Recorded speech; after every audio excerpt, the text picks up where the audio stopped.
livro Vinha de Luz, do Espírito Emmanuel, psicografado por Francisco Cândido Xavier.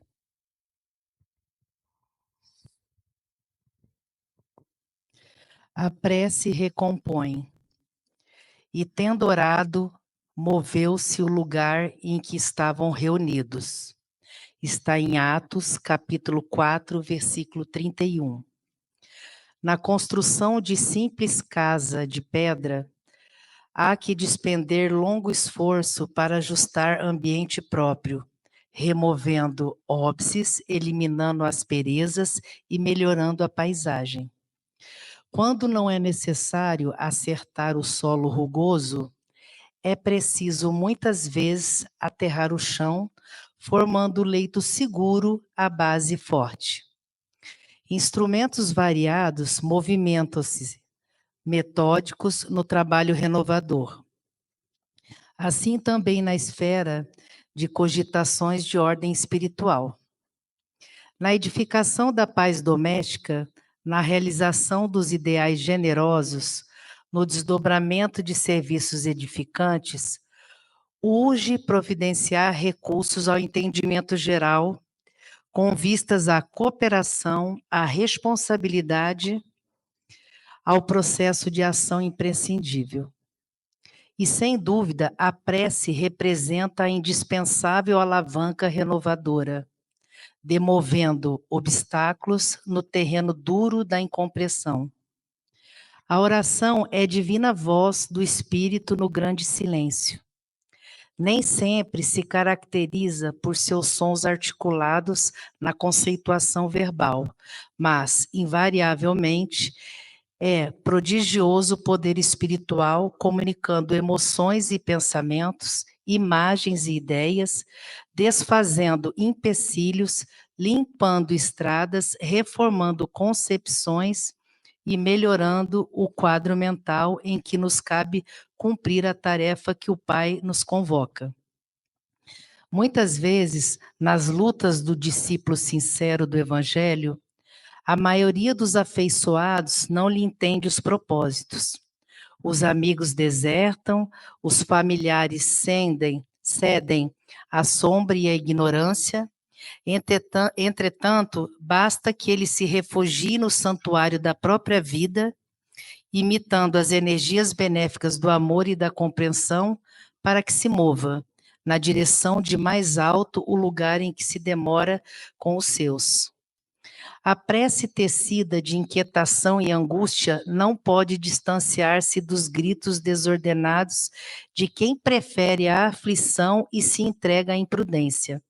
Mas a oração tecida de harmonia e confiança é força imprimindo direção à bússola da fé viva, recompondo a paisagem que vivemos e traçando rumos novos para a vida superior.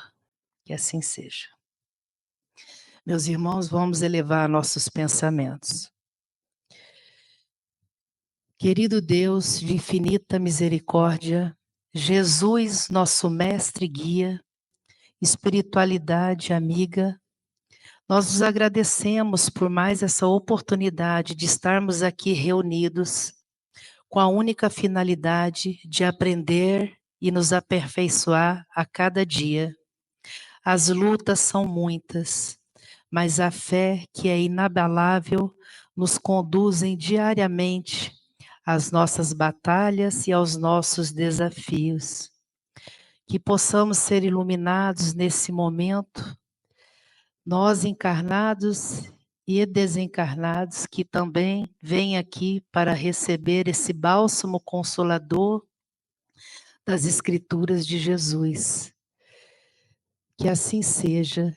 Pedimos iluminação, compreensão de tudo aquilo que nos for ensinado hoje e que possamos, Senhor, dia a dia, mesmo tendo dificuldades e limitações, que possamos dia a dia vencer cada obstáculo, a fim de nos aprimorarmos e sairmos daqui, quando retornarmos à nossa pátria espiritual, um pouquinho melhores do que chegamos.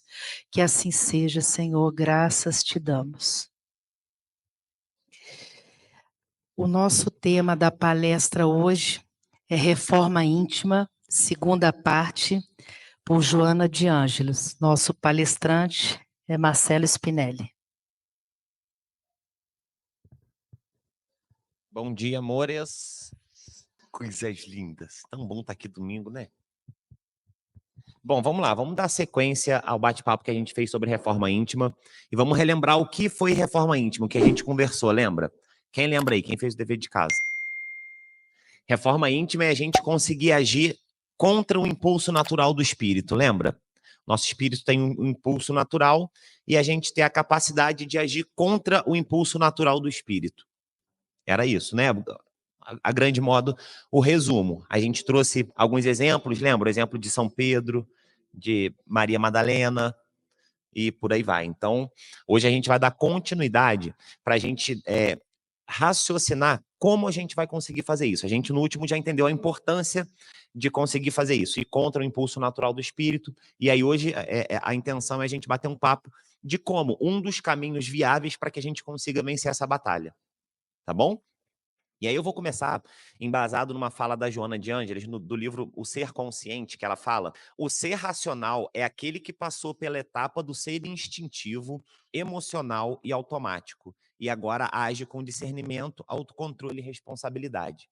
Então ela vai chamar praticamente todas as obras do ser livre racional. Ser livre racional. E aí eu peguei essa frase e falei, então ser racional é importante. Né? Se ela falar isso, é a grande parte das obras. E eu falei, por que não a gente criar um bate-papo num dia para que a gente consiga esmiuçar um pouco mais o que é ser racional? Né? Então, aqui eu vou falar muito... É embasado na Joana, mas eu vou trazer muito um conceito da psique humana, da psicologia, da neurociência.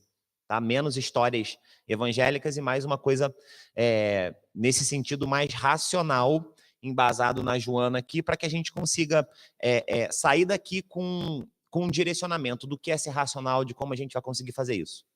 Podemos agir assim? Pode ser? Então a gente vai falar sobre regulação emocional, motivação e tudo mais, tá? E aí, para a gente bater um papo sobre as vezes que a gente não consegue ser racional. Vamos pensar nas vezes que você não foi racional. O que aconteceu quando você não foi racional? Deu problema, não deu? Deu ruim. Deu ruim. Sempre dá ruim, não dá? Você não ser racional é aquela que você fala assim, não, eu vou conversar com fulano, mas eu não vou falar isso, não vou falar isso, não vou falar isso, não vou falar isso. Aí quando você vê, foi só o que você falou. Não é assim? Outros exemplos que a gente não consegue ser racional. Quando você fala assim, não, agora eu estou de dieta, agora eu não vou mais comer besteira. E aí você vai comer besteira. Ou você fala que não vai discutir com fulano, você vai e discute com fulano. Não, eu preciso melhorar minha relação com Beltrano. E não vai. Pegou? Então, a racionalidade vem auxiliar a gente nesse processo. Fechou? Daqui a pouco vai ter um slide que vai falar isso. A definição de racionalidade, que a gente vai falar que é o córtex pré-frontal, é fazer o difícil quando é o certo a ser feito. Fazer o difícil quando o certo a ser feito. Às vezes é difícil você não falar besteira com aquela pessoa, não é? Mas se é o certo a ser feito, quem faz é a sua parte racional. Eu gosto muito de usar o exemplo da alimentação, porque a alimentação é muito legal, porque é muito dúbio. Você fala assim, não, agora eu vou melhorar minha alimentação, eu quero emagrecer, eu quero isso, eu quero aquilo. A gente não fala isso? E aí vem um impulso danado, você come e já come arrependido. Não tem isso? Você já está comendo, se arrependendo e ainda assim comendo. É muito doido. Hã? Só hoje, mas é muito doido, não é? Porque você fala assim, eu não quero comer e está comendo. Aí, ou seja, uma parte de você quer muito comer, uma parte não quer comer de jeito nenhum e vive nessa briga, não é assim? Ou seja, a parte não racional ganhou. Porque se a parte racional tivesse ganho, você não comia.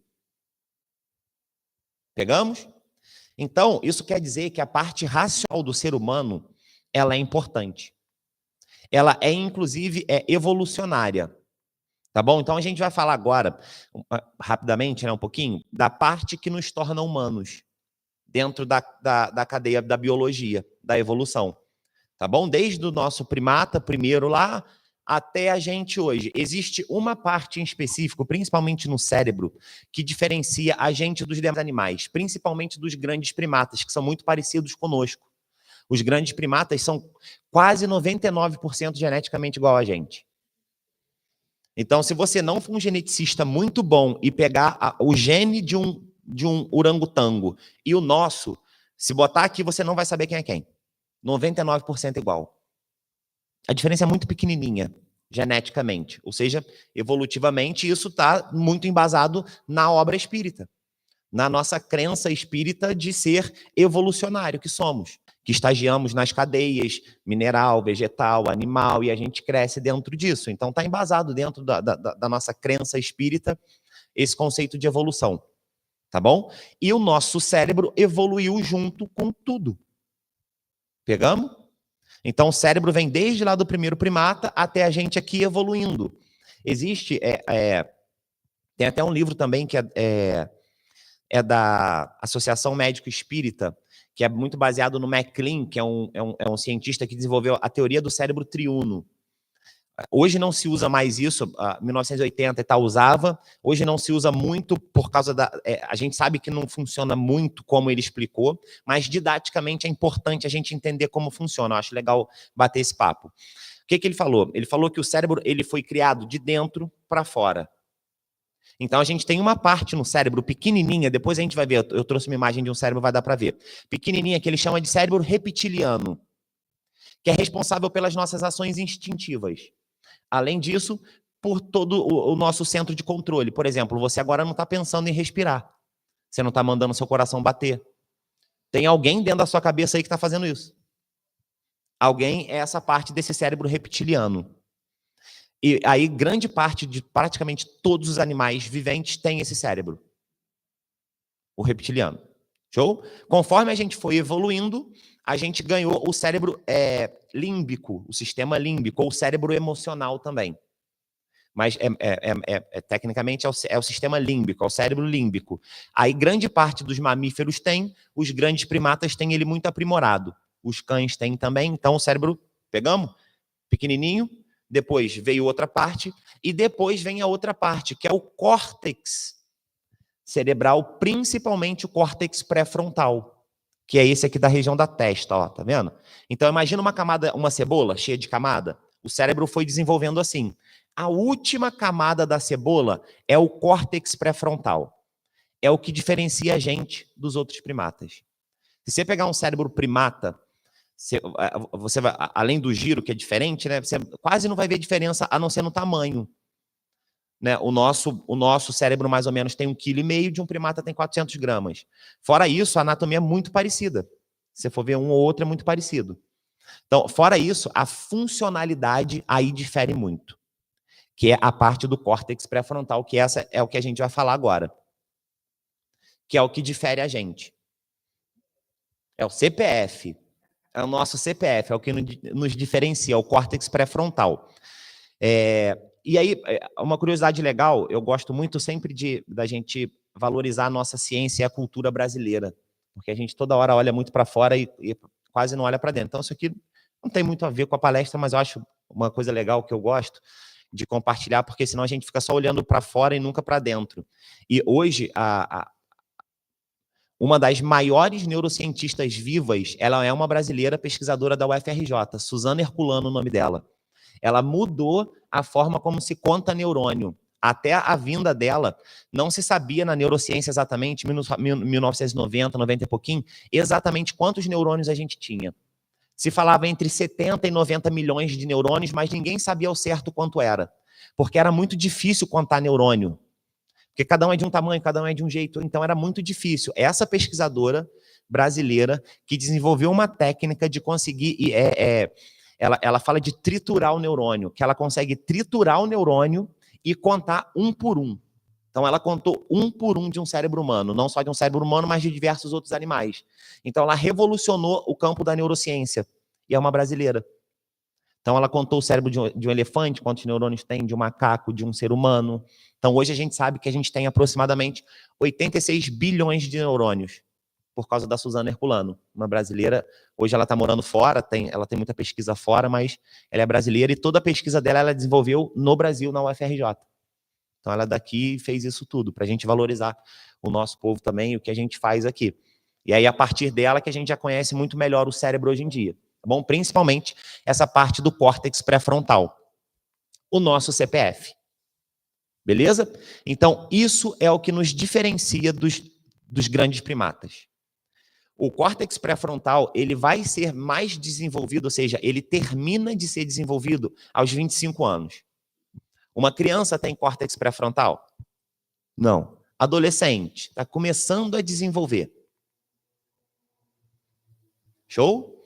E aí vai ter na maturidade aos 25, próximo dos 25 anos ali, você tem a maturação completa do córtex pré-frontal. Então, quando a gente fala com a criança, ou fala com um adolescente assim, fulano, você não consegue pensar direito. Não. Não, pô, porque ele não tem a parte biológica para pensar, ele não pensa. É um ser instintivo. Né? Meu Deus, você não consegue pensar. Não. É, né, a mesma coisa do que alguém que nasceu sem perna, você falar assim, fulano, como é que você não consegue correr? Porque eu não tenho perna, não tem como. Entendeu? É um adolescente conseguir raciocinar. O bicho não consegue. Pegou? Então, por isso, às vezes, é legal a gente bater esse papo, porque, assim, às vezes a gente tem adolescente com 17 anos assim, eu tenho que saber da minha vida. Cara, você não sabe nem raciocinar ainda. Porque você não tem um aparato tecnológico para raciocinar. Então, com 17 anos, você poder tomar uma decisão da sua vida, a faculdade que você vai fazer, o trabalho que você vai ter, com 17 anos, você não tem nenhum aparato tecnológico para isso. Que é o que vai formar você. Você só vai ser formado aos 25 anos. Show? Então, o que torna a gente um ser racional é o córtex pré-frontal, a região da testa. A gente vai falar melhor sobre ela, tá bom? Córtex pré-frontal, ele é responsável pela nossa memória de trabalho. O que é memória de trabalho? Se eu pedir para você decorar agora a sequência assim, 4, 3, 1, 5. Você consegue, não consegue? Rapidinho? Consegue. Possivelmente daqui a 15 segundos você vai esquecer. É o córtex pré-frontal que é responsável por lembrar disso. Então, essa memória primeira de trabalho, que você precisa rápida assim, é o córtex pré-frontal. Show? Depois a memória ela migra, ela começa no córtex pré-frontal, ela pode começar, e depois ela migra para outras regiões do cérebro. Por isso que para adulto é mais difícil aprender do que para criança. Além da neuroplasticidade, que a criança tem uma neuroplasticidade muito maior, para a gente, depois que a gente passa dos 25 anos, você precisa quase que praticamente aprender pelo córtex pré-frontal. Você aprende pelo córtex pré-frontal e depois ele faz a migração da memória para outra região, que é lá no hipótese do cérebro, para poder ficar lá arquivado. A criança não, já fica lá direto, por isso que é muito mais fácil para ela. Por exemplo, se a gente mudar agora, criança de 5 anos para os Estados Unidos, daqui a 2 meses essa criança está falando inglês quase fluente, sem sotaque. Eu vou ficar uns 5 anos lá, batendo cabeça, sem conseguir entender direito o que um nativo fala. Por causa disso. Porque a dela já vai automático para um lugar, a minha tem que passar pelo córtex pré-frontal. Então, a memória de trabalho é uma. Show? Outra ação do córtex pré-frontal, flexibilidade cognitiva. E aqui a gente tem uma gama grande de possibilidades. O que é flexibilidade cognitiva? Por exemplo, se a gente estiver vindo para a casa espírita lá do centro, caiu, sei lá, uma barreira naquela estrada grandona ali. Pegou? Caiu uma barreira. O que você faz? Você não vem? Não, pô. Você volta, entra pela linha do trem, não é isso? Só que para isso acontecer, você precisa de flexibilidade cognitiva. Você tem que saber, não, peraí, esse caminho não dá, aquele caminho não dá. Outra flexibilidade cognitiva, você tem um tipo de comportamento e naquela ocasião você precisa de outro tipo de comportamento. Isso é flexibilidade cognitiva. Alguém conhece aquela pessoa que é o mesmo turrão em todos os lugares? Sabe, caraca, essa pessoa é indecorosa em todo lugar que vai. A gente fala que não tem filtro, né? Meu Deus, fulano não tem filtro, cara. Não é possível. O córtex pré-frontal dessa pessoa não está trabalhando muito bem. Pegou? Porque ela não tem flexibilidade. Cara, tem coisa que aqui eu posso falar. Tem coisa que ali eu não posso falar. Aí quem não tem muito filtro está com o córtex pré-frontal com atividade mais baixinha. Planejamento e organização. Então a gente se planejou para vir aqui hoje, não planejou? Que horas que você vai acordar, que horas que você vai sair. Tudo isso quem faz é o córtex pré-frontal.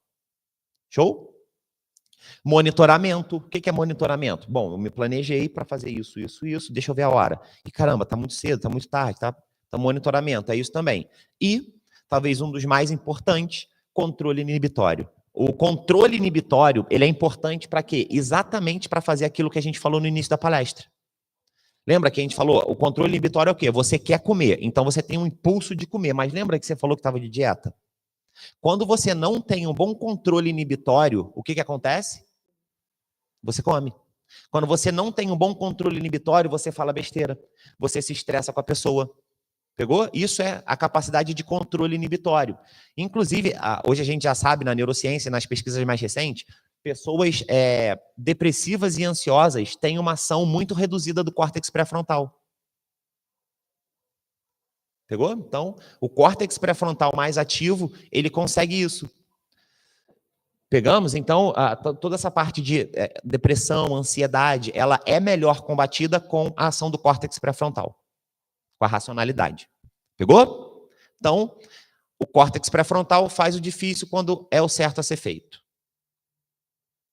Então, todos nós precisamos ser mais racionais.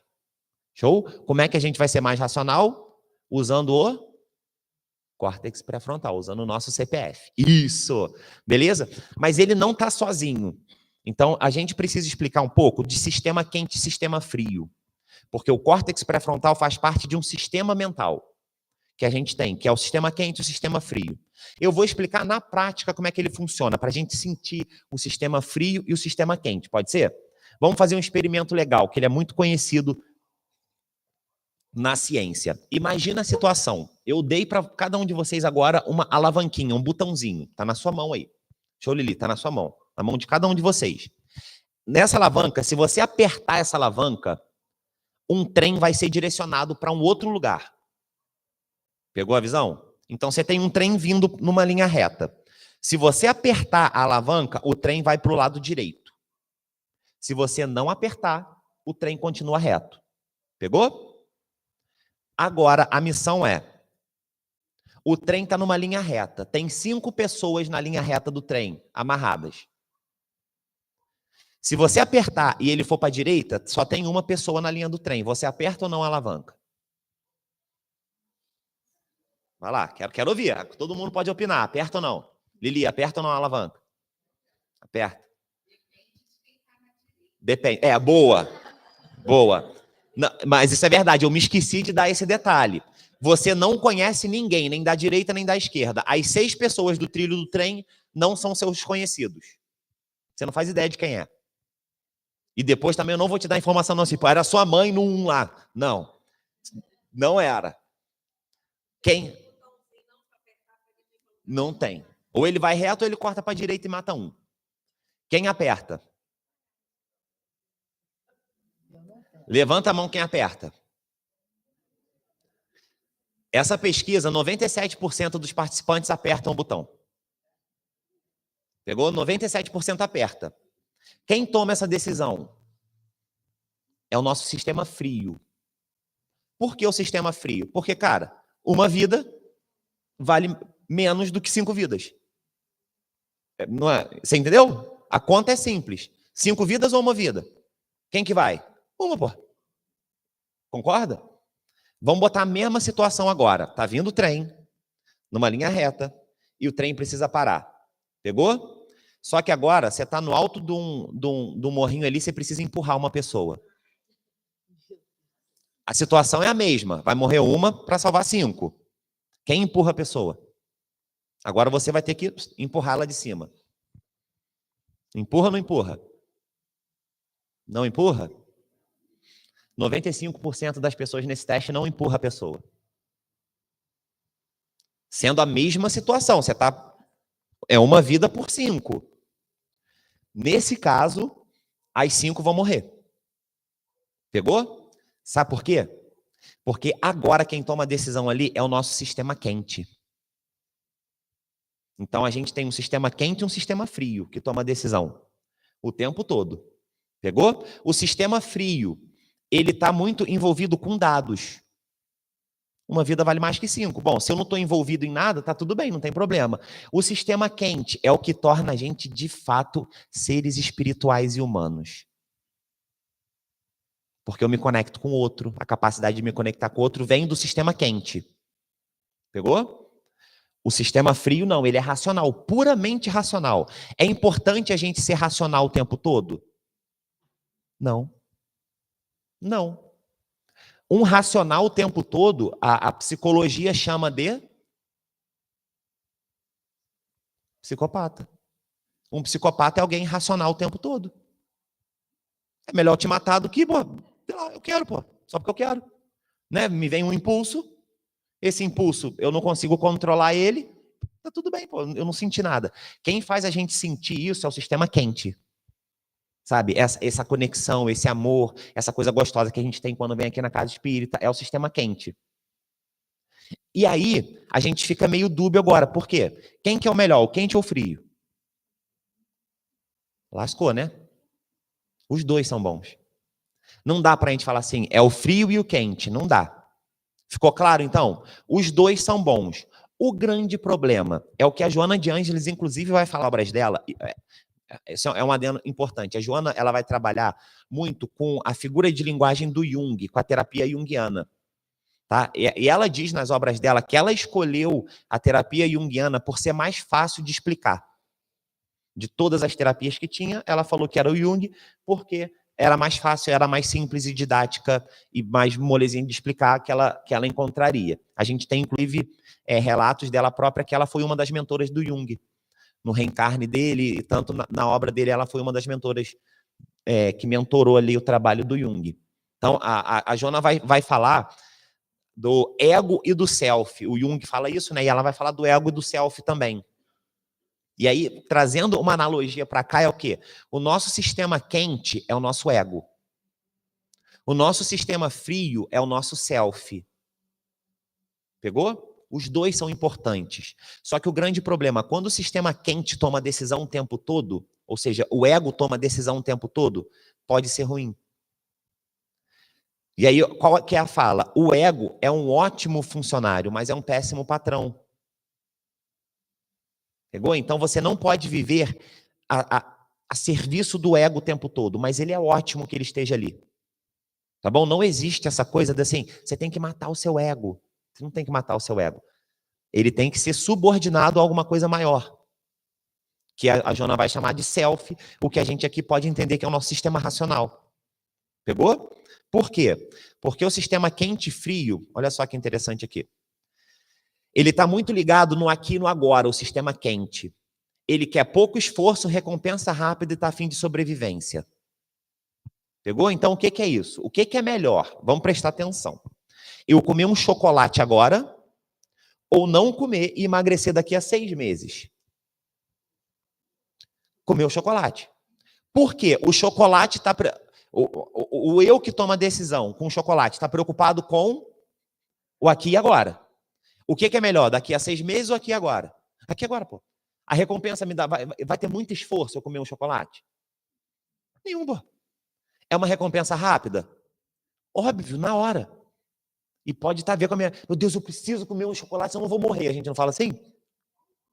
Quem que tomou a decisão por você comer? O sistema quente. Pegou? O sistema frio, ele está preocupado com o futuro.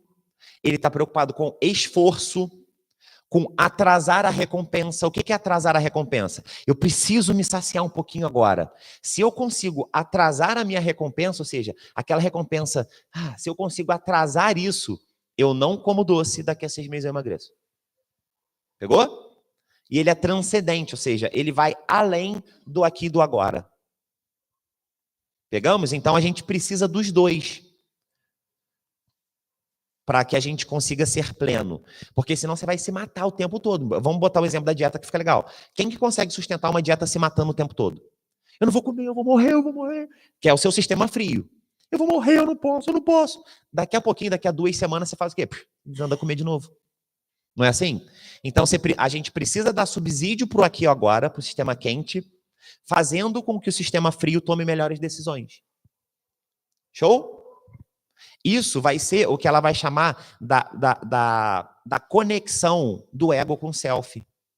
Ou seja, eu estou preocupado com o futuro, eu estou preocupado com amanhã, mas eu também me importo com aqui e com agora. Show? E aí a gente faz a relação com os nossos dois sistemas. Nós temos dois sistemas, então. O de cima, do córtex pré-frontal, sistema frio. O de baixo, nessa imagenzinha ali, é o sistema límbico. É o sistema emocional. Pegou? Só que grande parte das nossas decisões, elas são tomadas através do nosso sistema emocional. Porque, lembra, é evolutivo. Vamos pensar que o nosso cérebro, ele toma a decisão no mais rápido possível. Pegou? Então, o que é mais perto? Vamos botar aqui assim nesse computador. Aqui ou aqui? Quando o estímulo vem. Quando chega aqui e volta é mais rápido, não é? Pegou? Mais rápido. Então, vamos pegar do nosso cérebro lá. O estímulo veio, o estímulo do ambiente, né? Veio. Cérebro reptiliano. Se bateu no cérebro reptiliano e voltar, é melhor. Se bater no cérebro emocional e voltar, é melhor. Ou seja, até chegar no racional, demora muito. Muitos milésimos de segundo. Mas é muito. Para o cérebro, isso é muito. Então, quanto mais rápido você puder responder, melhor. E o mais rápido é mais emocional. Pegou? Isso é muito bom. Você pode falar assim, puta, mas por que foi assim?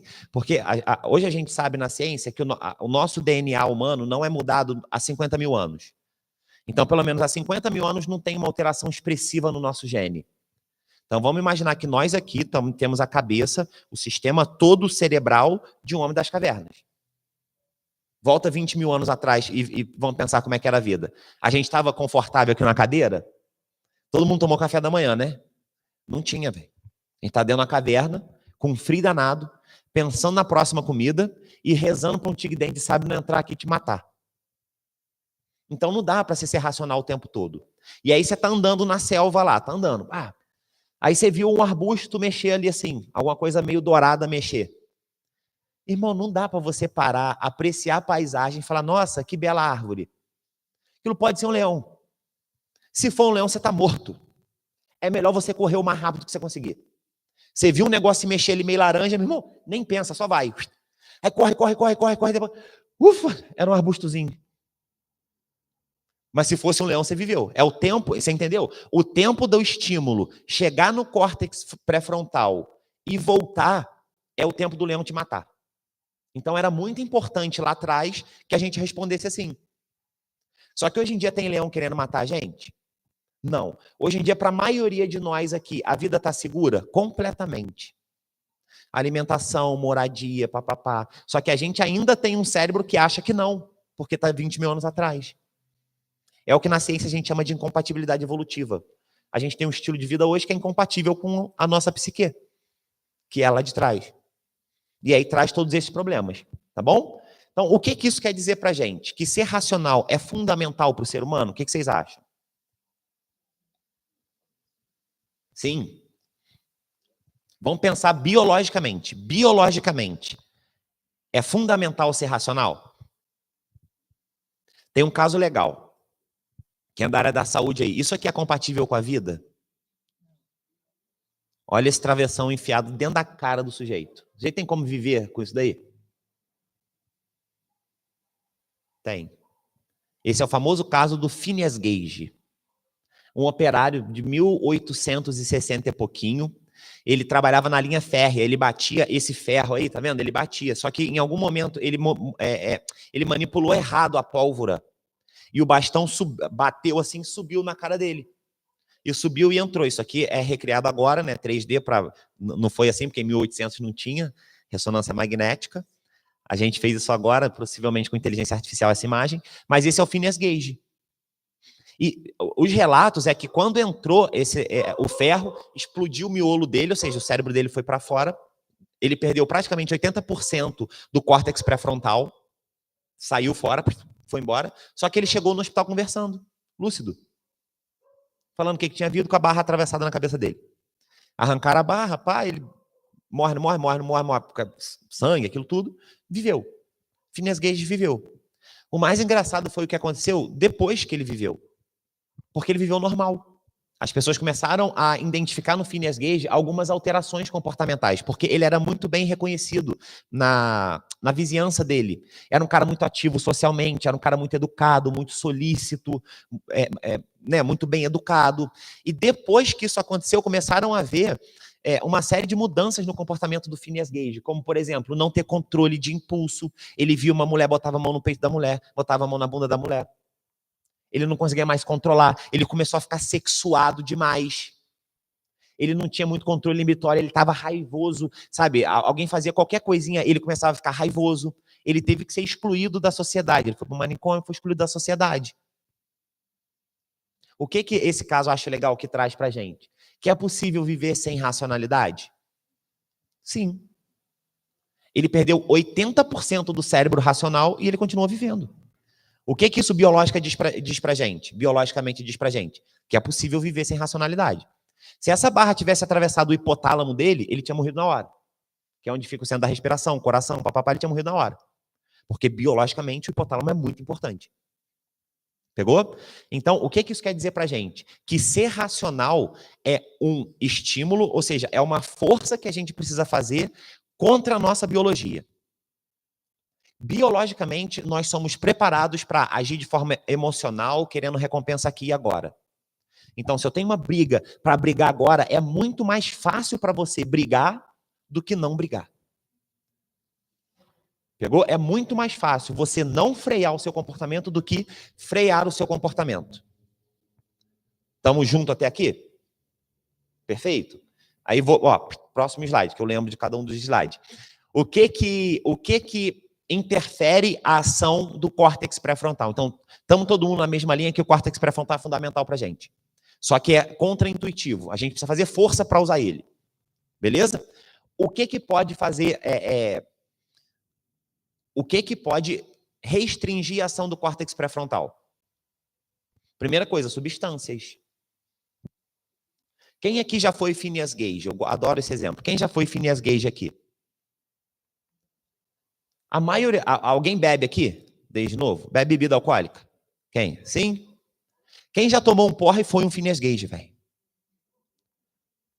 Sabe por quê? O álcool corta a ação do córtex pré-frontal. Você não fica mais sexuado quando bebe? Você não fala um monte de besteira que você não falaria? Você não faz um monte de coisa que você não faria? Doidão? Pegou? O álcool restringe o córtex pré-frontal. É a barra. Então, toda vez que um sujeito fica doidão, ele vira o Phineas Gage. Ou, se você quiser, usar um exemplo legal também, eu gosto muito. Pega um bando de chimpanzé brincando e pega um bando de homem bêbado brincando. Vê se tem alguma diferença. Bem pouca. É um bando de chimpanzé, velho. Não é? Fazendo um monte de idiotice, um com o outro, querendo a coisa ali na hora. Pá, é a mesma coisa. A gente pode usar o exemplo também dos adolescentes. Um bando de adolescentes junto e um bando de chimpanzé fica mais ou menos tudo no mesmo lugar. E por quê? Porque não tem jeito. O córtex pré-frontal do adolescente não tem e do cara que está bêbado tá comprimido. Não tem como. Pegamos? Então, substâncias atrapalham a ação do córtex pré-frontal. Fortes emoções atrapalham.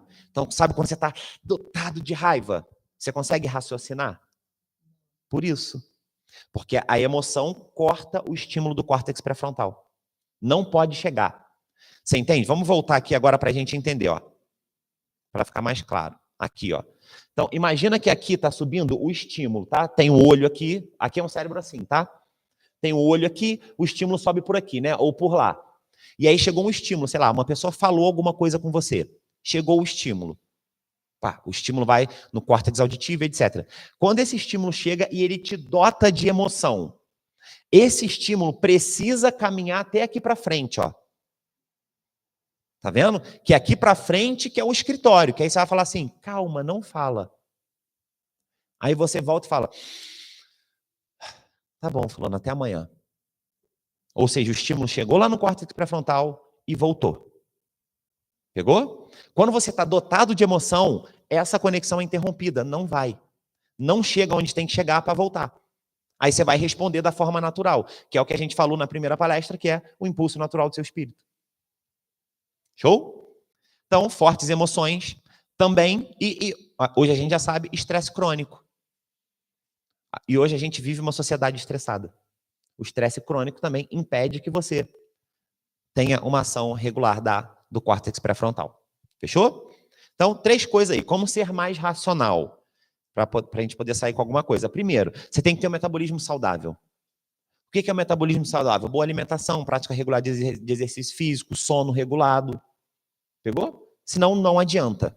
Como é que eu vou ser mais racional? Por exemplo, minha esposa é psicóloga, tem vários psicólogos aqui. Primeira coisa que você vai no psicólogo.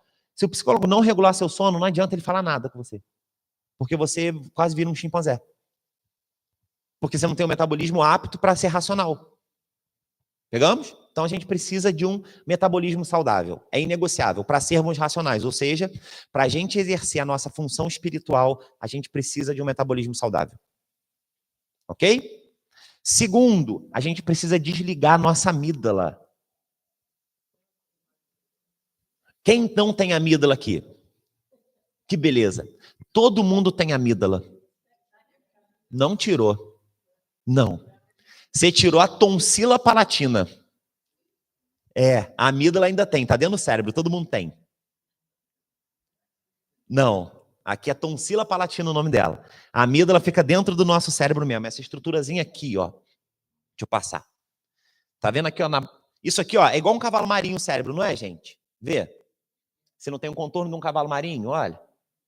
Pegou? Então, na boca do cavalo marinho aqui, ó, a gente tem a amígdala, bem aqui, ó. Tá vendo? Qual a função da amígdala? O que ela é importante? A amígdala é o sinal de fogo do cérebro. É o sinal de fogo do sistema emocional, do nosso sistema quente. O que é o sinal de fogo? Lembra do exemplo que eu dei de ver um negocinho ali e você cortar no galope e ir embora? Ou seja, parece que você foi ameaçado e você tem que correr, lutar ou fugir, usar o seu sistema de luta ou fuga. A amígdala que é responsável por isso. Então, ela está exatamente no começo do nosso cérebro, tá vendo? Aqui é o sistema límbico, ó. A amígdala está no começo. Ela que toma a decisão se a informação pode passar ou não. Se ela não deixar passar a informação, não tem jeito. Você já responde de imediato de volta. E por que a amígdala é importante? Porque ela é responsável pela nossa sobrevivência. Lembra que a gente falou que há 20 mil anos a coisa não muda? Então, quando eu vou conversar com a minha esposa e a minha amígdala tá ligada, não adianta eu falar nada com ela. Se eu sei que a amígdala dela tá ligada, não adianta. Ela não vai conseguir racionalizar. Não vai, porque a informação não chega. É impossível a informação chegar. E hoje a gente já sabe, tem um grande pesquisador, Robert Sapolsky, o nome dele, que ele descobriu que a amígdala, ela rouba feixes neuronais de todos os sistemas do corpo. O que é isso? A visão, antes da visão ir para o córtex visual, que fica aqui atrás no cérebro, primeiro passa na amígdala um feixe de neurônio lá. O sistema auditivo, primeiro vai dentro da amígdala. Ou seja, antes da visão saber que eu estou vendo a minha esposa, a minha amígdala já tomou a decisão se eu posso ou não ver isso. Pegou? Então, é mais ou menos aqui, ó. Imagina que você está vendo alguma coisa aqui, tá vendo? Aqui está o olho. A informação precisa chegar aqui no olho, vir pelo nervo óptico, caminhar até aqui para trás, que o córtex visual fica aqui. Do córtex visual que fica aqui, ele transforma o que você viu em neuroquímica, volta aqui para o córtex pré-frontal, porque você tem que dar um nome para aquilo, e aí você vai dar um nome para aquilo, e aí você consegue falar, isso é um estojo. A gente vê e parece que é simples, né? Neurobiologicamente é complexo demais. Só que na hora que seu olho bateu aqui, a sua amígdala já decidiu se você pode ou não saber se isso aqui é um estojo ou uma pedra que eu vou jogar em cima de você. E se a amígdala tomou a decisão que é uma pedra, você vai fazer assim imediatamente. É instintivo. Aí depois fala, ih, caraca, era um estojo. Marcelo é muito doido, que doideira, hein? Porque a amígdala tomou a decisão. Perfeito? Então, o que faz a nossa amígdala ficar super excitada? Estresse crônico, metabolismo não saudável. E o que é estresse crônico? Por exemplo, ansiedade, depressão. Coloca o seu metabolismo, o seu sistema interno num estresse tão crônico que a amígdala nunca é desligada. Ou seja, você nunca consegue ser racional. Pegamos? Então, um bom processo, e hoje, o melhor processo para você ser alguém racional. Eu gosto muito de falar isso. É você fazer, sabe o quê? O que é mais eficiente hoje em dia? Terceirizar alguma coisa, não é? Não é mais fácil? Pô, eu tenho alguma coisa para fazer aqui. Se eu terceirizo, por exemplo, tem a faxina para fazer. Se você tem um empregado, você terceiriza a faxina. Não é melhor? Dá menos trabalho, pô. Como é que a gente terceiriza a nossa racionalização? Será que tem como? Ou seja, como é que você é mais racional de forma terceirizada? Tendo um psicólogo para chamar de seu. Terapia. Terapia. A terapia, o psicólogo, é um córtex pré-frontal terceirizado. Não é coisa de maluco, é só um córtex pré-frontal terceirizado. O psicólogo não fala assim, fulano, eu acho que você podia pensar de uma outra forma. Não é esse o trabalho? Olha, você está ansioso pra caramba, mas será mesmo que você vai ficar sem trabalho? Será mesmo que você não vai dar conta disso? Será mesmo que você não vai dar conta daquilo? Aí, através de vários questionamentos que o psicólogo faz, você fala assim, acho que é bobeira isso, né? Nem preciso ficar me ligando com isso. Quando você fala isso, o que aconteceu? Você foi racional. O trabalho do psicólogo, então, é transformar você num ser mais racional. É isso. Ou seja, ele vai desligar a sua amígdala, vai falar assim, calma, você está muito calmo. Pensa um pouco melhor, raciocina um pouco melhor. E aí você consegue viver melhor. Fechou? E por último, você ter uma capacidade de regulação emocional. O que é regulação emocional? Baseado em dois tópicos, nos antecedentes ou nas respostas. O que é isso? Eu vou ter uma conversa com a Rô, muito difícil. Eu regular as minhas emoções de forma antecedente é saber assim, eu quero me comunicar o melhor possível com ela, e qualquer coisa que ela fale, eu não vou reagir dessa forma. Ou seja, eu estou antecedendo o que pode acontecer. Isso é de forma racional, não é para ter um medo de ansiedade. Porque senão vira ansiedade, você acha que isso é importante. Pegou? Então eu vou lá. Olha isso. Não, que você é isso, aquilo. Aham. Tá tudo bem, eu tô calmo ainda. Por quê? Porque eu já imaginava que você ia reagir assim e eu tô calmo. Então, uma forma de você regular as suas emoções para que a gente consiga ser mais racional, através dos antecedentes. Você se prepara de forma antecessória para aquele evento. É uma opção, tá bom? O psicólogo é o responsável por criar essas estratégias junto com você. Ou outra, através da resposta. Ou seja, através da resposta o quê? A emoção veio. E agora? Agora você vai ter que gerenciar essa emoção. Porque eu estava brindado aqui com a Roberta, mas como a gente se relaciona e ela sabe exatamente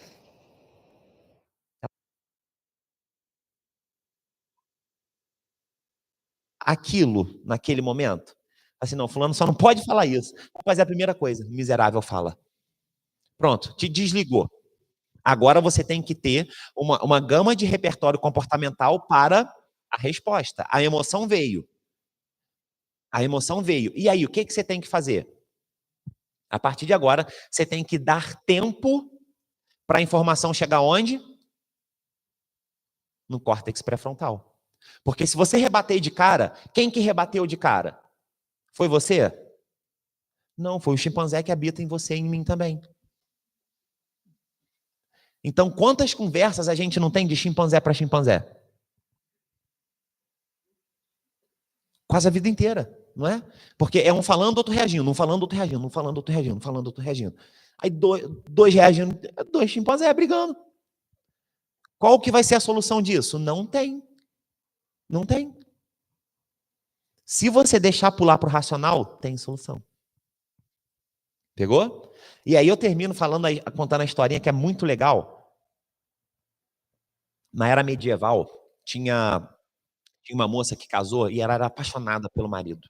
Mas pense numa pessoa apaixonada, só que naquela época era normal a mulher ir morar com a mãe. Com a sogra, vulgo sogra, né? E ela não tinha uma relação nada amigável com a sogra. Na verdade, pense em alguém que odiava a sogra. E não estava dando certo o negócio. Até que tinha uma mulher que manipulava ela na época medieval e ela foi nessa mulher e falou assim: "Cara, eu preciso matar minha sogra. Só que não pode parecer que sou eu. Não tem problema". Aí a mulher foi lá e falou: "Você quer isso mesmo? Responsabilidade, você quer isso? Quero.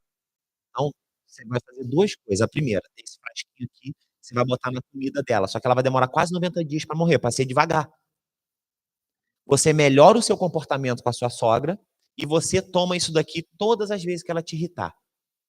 Então, esse daqui, todas as vezes que ela te irrita, você bota na boca e não responde. Fica quieta. E vai melhorando a sua relação com ela. Então, aquilo que ela faz, quando ela te estressar, deixa um pouquinho o remédio na boca e depois você faz o contrário do que você queria. Era isso, para ela poder morrer, porque senão a véia ia morrer, quem que matou? Óbvio, porra, quem não gosta. E aí ela foi fazendo, primeira semana, segunda semana, terceira semana, até que lá pro segundo, terceiro mês, ela voltou correndo na feiticeira falando, sabe o quê? Eu preciso do antídoto. Eu não quero mais que a minha sogra morra. Aprendi a gostar dela. Ela nem é tão ruim quanto eu imaginava. Aí a mulher falou assim, fica tranquilo, o que eu te dei foi água, tanto para ela quanto para você. Você só precisava olhar ela de outra forma. Trazendo para a nossa linguagem da palestra aqui agora, o que aconteceu?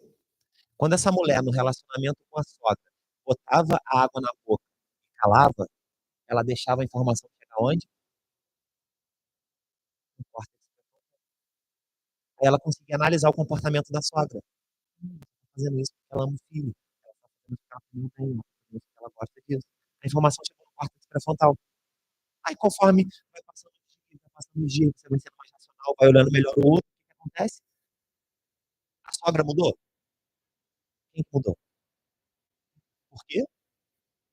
Ela foi mais racional. Ela deixou a informação chegar no lugar que precisa chegar. Biologicamente, humano, transforma a gente num ser transcendente, que é a nossa parte racional. Essa é a junção do ego com o self, que a Joana de Anjos vai chamar. Ou seja, eu estou preocupado com a minha sogra e eu também entendo ela. Ou seja, aqui agora eu entendo ela, mas eu também sei das limitações dela, eu compreendo ela, está tudo bem. Senão, se é só o ego brigando com outro ego, é só um chimpanzé brigando com outro chimpanzé. E a gente já passou dessa fase, há alguns milhares de anos. A gente não precisa voltar para lá. Né? Senão a gente vive na era do primitivismo. Então a gente pode sair. E o meio que a gente tem para sair é sendo mais racional. Tá bom? É isso. Tá bom. Vamos botar muita água na boca. Leva a água na boca aí, despeja um balde inteiro, um galão. Falava isso também? É, porque é da obra dela, né? É da obra da Joana. Vamos. E vamos ativar o nosso córtex pré-frontal a partir de agora. Tá bom, meus amores?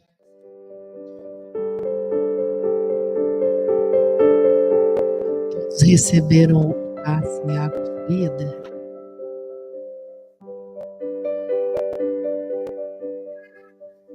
Fazer a oração final, então. Levar os nossos pensamentos a Jesus. Louvado seja nosso Senhor Jesus Cristo. Deus nosso Pai, Jesus, Divino Mestre, Modelo. Agradecemos a oportunidade de estarmos aqui reunidos em Teu nome mais um dia dominical, no trabalho, conexão de amor. Rogamos também a Mãe Maria que esteja aqui, consolando os nossos corações, que estejamos unidos, que possamos receber todas as bênçãos possíveis. Nós agradecemos imensamente a presença de cada um aqui. Que saia com seu coração satisfeito, dotado de esperança no porvir, na melhoria, num futuro melhor. Que sintamos essa paz, que sintamos esse amor e que esse amor sobrevaleça dentro de nós ao longo dessa semana que se inicia. Obrigado a todos os amigos espirituais aqui presentes que fazem possível essa reunião, a toda a falange de Aruanda que assiste essa casa, a falange de João Batista, ao nosso mestre querido, amado Jesus, esteja aqui conosco, Senhor, nos levando e nos guardando. Nós damos por encerrado os estudos do dia de hoje e que a paz do doce Rabi da Galileia esteja em nossos corações.